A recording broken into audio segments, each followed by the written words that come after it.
자, 오늘은 순열에 대해서 공부해 보도록 하겠습니다. 생각여행기를 한번 볼게요. 지금 4장의 사진이 보이시죠? 이 4장의 사진에 나온 장소들은 지금은 갈 수 없지만 통일되면 갈 수 있는 북한의 대표적인 관광 명소입니다. 우리가 이제 나중에 통일이 되면 이곳으로 여행을 갈 수도 있을 텐데요. 이 4개의 장소 중에 3가지를 골라 여행 코스를 정한다고 하면 어떤 방법들이 있을 수 있을지 그 가지수를 구해보자는 거예요. 자, 그러면 어떤 경우들이 있을지 한번 밑에다가 적어볼게요.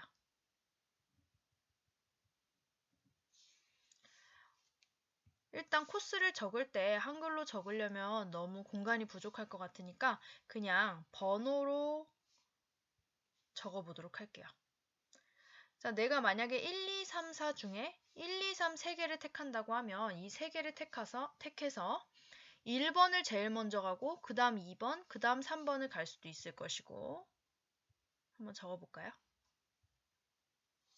또 2번을 제일 먼저 가고 그 다음에 1번, 그 다음에 3번을 갈 수도 있을 겁니다. 혹은 3번을 먼저 가고 1번을 가고 2번을 갈 수도 있을 것이고요. 자, 이렇게 다양한 경우들이 나올 수 있는데 이 경우들을 여러분이 한번 모두 찾아서 적어보세요. 첫 번째 갈 수 있는 장소가 1번인 경우, 2번인 경우, 3번인 경우, 4번인 경우 해서 이렇게 나눠서 적어보면 좀 더 모든 경우를 중복되지 않게 그리고 하나도 빠짐없이 찾기가 쉽겠죠. 자, 지금 한번 적어보세요.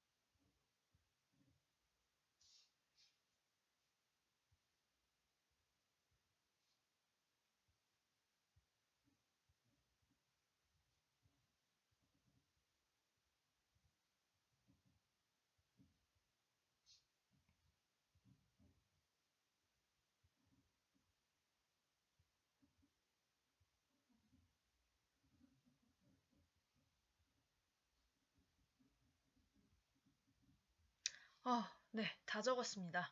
다 적고 보니까 총 가지수가 24가지 나오는 것 같아요. 여러분도 이렇게 나오셨나요? 그럼 잘하셨어요. 자, 이렇게 24가지가 나왔는데요. 이 24가지를 이렇게 일일이 다 구해가지고 개수를 세기에는 너무 시간이 오래 걸리죠? 자, 그러면 어떻게 하면 좀 더 빨리 계산을 할 수 있을까요?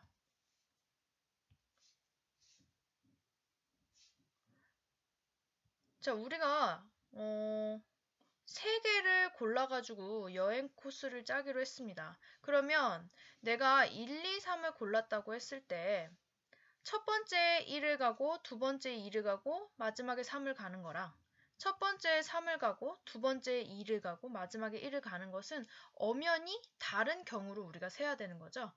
그러면 각각 첫 번째, 두 번째, 세 번째 코스로 정할 수 있는 경우의 수를 한번 구해 볼까요? 자, 첫 번째 코스로 정할 수 있는 경우의 수는 4가지 모두 가능합니다. 그쵸? 자, 두 번째는요.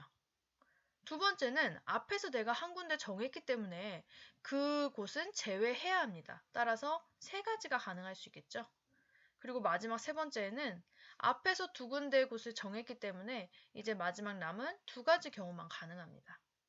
그런데 이 3개의 장소를 동시에 우리가 코스로 정하는 거잖아요. 코스를 정할 때 동시에 정하게 되는 거잖아요. 잇따라서. 그쵸? 그러니까 곱의 법칙을 써서 3개의 숫자를 곱해서 나온 결과 24가 답이 되는 것이죠. 그래서 이렇게 계산을 할 수 있는 겁니다. 자, 이와 같이 몇 개 중에서 그것 중에 일부를 뽑아 일렬로 나열하는 지금 나열하는 방법에서 우리가 다 구한 거잖아요. 그쵸? 방법을. 그래서 일렬로 나열하는 이러한 것을 우리가 순열이라고 부르고요.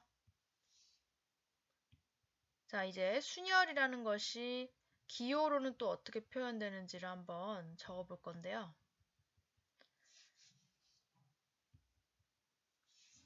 자, 여기 볼게요. 순열의 뜻. 서로 다른 n개에서 r개를 택하여 순서대로 일렬로 나열하는 것을 우리가 순열, n개에서 r개를 택하는 순열이라고 하고, 순열의 수를 기호로 자, 다음과 같이 나타냅니다. 순열은 영어로 permutation이에요. 그래서 permutation의 앞자 p를 따서 대문자 p를 가운데 쓰시고요. n개에서 r개를 택해서 일렬로 나열하는 것이잖아요. 그래서 n, p, r 이렇게 적어주고 n과 r은 소문자 그리고 작게 써주는 겁니다. 그래서 n, p, r 이와 같이 나타냅니다. 그러면 우리가 아까 위에서 구했던 것은 기호로 표시하면 어떻게 되겠어요? 4개 중에 3개를 뽑아 일렬로 나열하는 것이었죠. 그래서 4p, 3이 되겠고 계산하는 것은 어떻게 했었어요? 3개를 정하는 거였으니까 처음에 정할 수 있는 경우의 수 4, 그 다음은 하나 뺐으니까 3, 그 다음은 2 이렇게 해서 이 3개의 숫자를 모두 곱하는 것이었죠. 곱해서 24라는 값이 나왔던 겁니다. 그쵸? 그렇다면 4p2는 어떻게 구할까요? 4p2. 4p2는 4개 중에 2개를 뽑아 일렬로 나열하는 경우의 수니까 처음에 가능한 경우 4, 그 다음에 가능한 경우 3이죠. 그래서 이 2개를 곱하는 겁니다. 그래서 결국 NPR이라는 건요. n부터 시작해서 하나씩 줄어든 숫자들을 곱하는데 r개를 곱하는 것이다 라고 생각하시면 돼요. 그러면 NPR이라는 것을 우리가 아예 일반화된 식으로 한번 정리를 해볼게요. NPR은 어떻게 되는 거예요? NPR은 n부터 시작해서 하나씩 줄어들면서 숫자들을 곱해 나가는 건데 어디까지 곱한다고 생각하면 될까요? 어디까지? 자, r이 만약에 2였다고 하면 n 곱하기 n-1까지였겠죠. r이 만약에 3이었다면 n-2까지 곱했겠죠. 그러면 n-r이라고 할 때는 n-r-1까지 곱하겠죠. 따라서 얘를 정리하면 결국 n부터 시작해서 하나씩 줄어든 수를 곱하는데 n-r 플러스 1까지 곱하는 것입니다. 그래서 이렇게 계산하면 된다라는 거죠. 자, 그러면 문제를 한번 풀어봅시다. 얘 1번.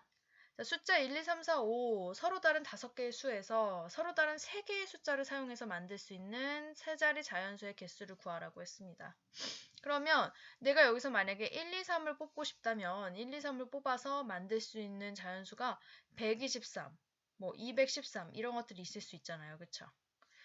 자, 이때 123을 만드는 것, 213을 만드는 것, 이 모든 것은 다 다른 경우입니다. 결국은 5개 중에 3개를 뽑아서 일렬로 나열하는 경우를 구하는 거랑 똑같은 거죠. 따라서 기호로 표현하면 5p3이 될 것이고 이것을 계산하면 5 곱하기 4 곱하기 3 따라서 60이 될 겁니다. 자, 얘 2번 4p2를 구하래요. 이것은 4부터 시작해서 하나씩 줄어들면서 2개의 숫자까지만 곱하는 거죠. 따라서 어디까지만 곱하면 돼요? 4 곱하기 3까지만 하면 되죠. 이게 12가 되겠죠. 네, 이렇게 대표적인 문제를 풀어봤고요. 발표조는 특별히 수업 시간에 이 내용을 정리해서 다시 한번 알려주고 또 문제풀이를 도와줘야 합니다. 그래서 학습지에 있는 모든 문제를 풀어오도록 하세요. 네, 수고하셨습니다.